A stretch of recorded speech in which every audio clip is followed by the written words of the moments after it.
Eu começo o programa deste domingo falando de reaproveitamento. Nós já mostramos aqui no Agro Record que a fibra do bagaço da cana-de-açúcar, depois de passar por todo um processo, se transforma em fibrocimento, um material de construção usado na fabricação de telhas, caixa d'água e divisórias. E além do bagaço da cana, pesquisadores da USP de Pirassununga estão reaproveitando a casca do amendoim e do coco, que podem ser úteis na produção de móveis e dar mais lucro ao agricultor. Parece uma receita de bolo e o primeiro passo é escolher o ingrediente principal. Pode ser bagaço de cana, casca de amendoim, fibra de sisal, fibra de coco ou serragem. Essa resina, ela vem de origem natural, né? Que ela é a base do óleo de mamona. E então isso mostra que ela vem de uma fonte renovável. 5 minutos na batedeira e o material é colocado numa forma. O último passo é levar para a máquina. Ela prensa a mistura por 10 minutos numa temperatura que varia entre 90 e 120 graus. E assim ficam prontas as placas. O produto vem passando por testes para mostrar resistência e segurança. Se você for usar para a fabricação de algum mobiliário, por exemplo, o caso da cadeira, existe uma propensão do material se deformar antes da ruptura, não evitando grandes acidentes em função dessa característica que o material apresenta. Por enquanto, as placas estão sendo produzidas em fase experimental, mas os pesquisadores já têm noção de como elas podem ser aplicadas. A de bagaço de cana, mais resistente, pode servir para estruturas que suportem peso. A de casca de amendoim, mais frágil, pode ser usada como isolante térmico ou forro. Já a de fibra de coco pode servir na fabricação de mesas, cadeiras e pisos. E com um pouco mais de criatividade, esse material pode se transformar em peças interessantes, como um tabuleiro de damas. Agora, o mais difícil é enfrentar o pesquisador, que tem mania de pesquisar cada jogada. Vai, pode começar. Pois é, nesse jogo, o pesquisador deu de lavada no repórter. Mas quem deve ganhar mesmo é o agricultor. Antes, ele jogava fora cascas e bagaços. Com a ajuda da universidade, pode transformar isso tudo em matéria-prima para a indústria e ter mais dinheiro no bolso. Na cadeia do agronegócio, essas indústrias que têm o resíduo poderão ser fornecedoras de matéria-prima para uma indústria de produção de painéis ou, se elas optarem, criarem pequenas unidades de produção de painéis.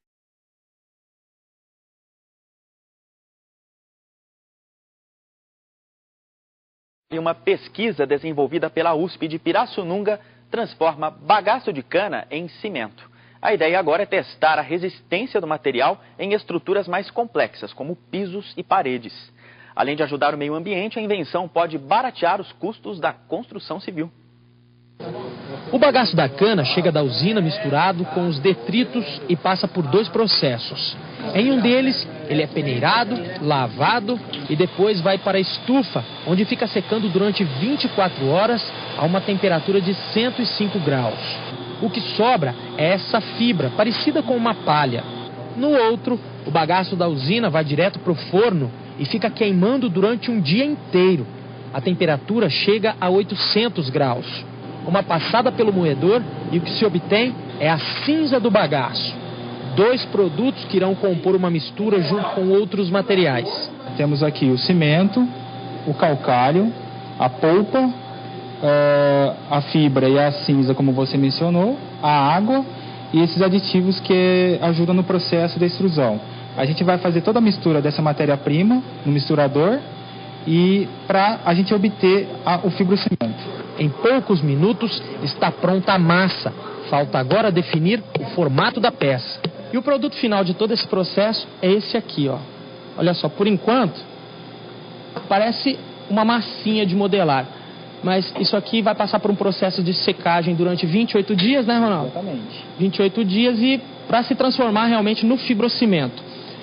O Ronaldo estava me explicando que foi substituído 30% do cimento que seria utilizado normalmente aqui, sem prejudicar a resistência do material. Já a fibra, aquela parte mais grossa, funciona como um reforço aqui para essa estrutura. Seria, fazendo uma comparação, como aquelas barras de ferro que passam por dentro das estruturas do cimento.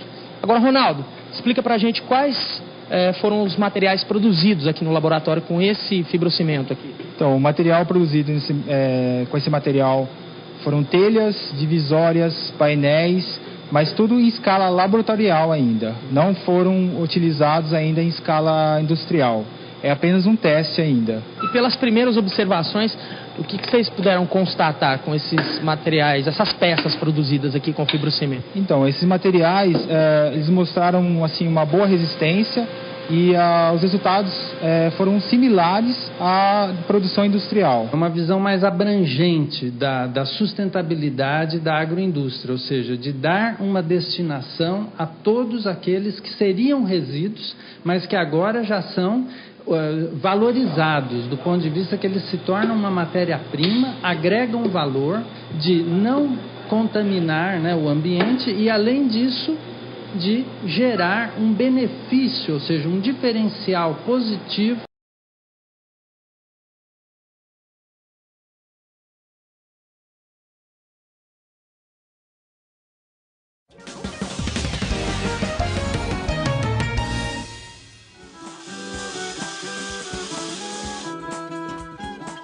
O homem saiu das cavernas e começou a manipular a pedra e a madeira, e daí foram surgindo as primeiras casas. Depois vieram as grandes construções, o concreto, o tijolo. Com steel frame, uma casa como essa aqui foi erguida em apenas 5 dias. Impressionante, não é? Muita coisa mudou, mas a necessidade de se construir mais em menos tempo é a mesma. Por isso, novas técnicas e novos materiais de construção estão pintando por aí. E as pesquisas não param.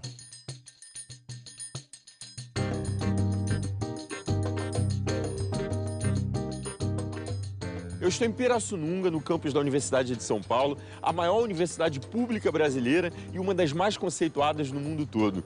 Para vocês terem uma ideia, em 2012, a USP ocupou o 11º lugar no ranking mundial das universidades entre as mais de 3.200 classificadas. Aqui são desenvolvidas pesquisas em diversas áreas do conhecimento. Na construção civil, uma das novidades pesquisadas aqui é o fibrocimento reforçado com bambu. Eu vou conversar com o professor Homer Savastano Júnior, ele é o responsável pelo Núcleo de Pesquisas em Materiais para Biosistemas. Homer, o que é o fibrocimento? Fibrocimento é o cimento com um reforço de uma fibra, que no nosso caso é uma fibra vegetal, o bambu, que é uma fibra muito abundante no nosso país. Quais são os usos de um material como esse? Fundamentalmente para usos em placas, na construção e em ambientes internos, ou para forro de uma habitação ou mesmo de uma construção maior. Quais são as vantagens do fibrocimento?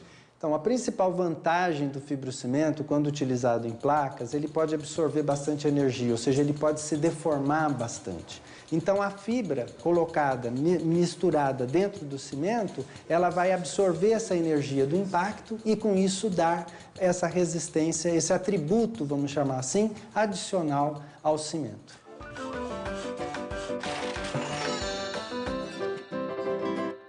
O bambu é picotado e peneirado para a separação de impurezas. As fibras então são cozidas a uma temperatura de 180 graus por 2 horas, utilizando água e álcool como solvente. E é aí que está o diferencial da pesquisa. Diferentemente das indústrias que utilizam outros solventes que liberam gases poluentes para o meio ambiente, como o enxofre, esse processo é limpo, pois utiliza apenas solventes orgânicos. A etapa seguinte é a lavagem, cujo produto final é a polpa de bambu. Depois, a polpa é misturada a uma parte pequena de cimento e outros minerais são adicionados, aumentando sua resistência. O fibrocimento, portanto, nada mais é do que um cimento reforçado com fibra vegetal. Eu vou conversar agora com a autora do projeto, Viviane Correia. Ela é doutoranda do curso de zootecnia. Qual a importância de uma pesquisa como essa, feita pela universidade, para o mercado de construção civil? Bom, considerando as questões de sustentabilidade em alta, nós acreditamos que esse fibrocimento tem potencial pela utilização do material vegetal, ou seja, o material renovável, que é a fibra de bambu, e utilização do processo mais limpo de polpação, de obtenção dessa polpa por um processo orgânico, é um processo que causa menos impacto ambiental, e utilizar como reforço nesse fibrocimento. A indústria já fabrica o fibrocimento, só que a grande sacada da Viviane foi elaborar um processo muito mais limpo. Será que a gente vai ver no mercado? Acreditamos que sim. E a gente aqui também fica na torcida. Os estudos não param e novas técnicas e materiais surgem todos os dias.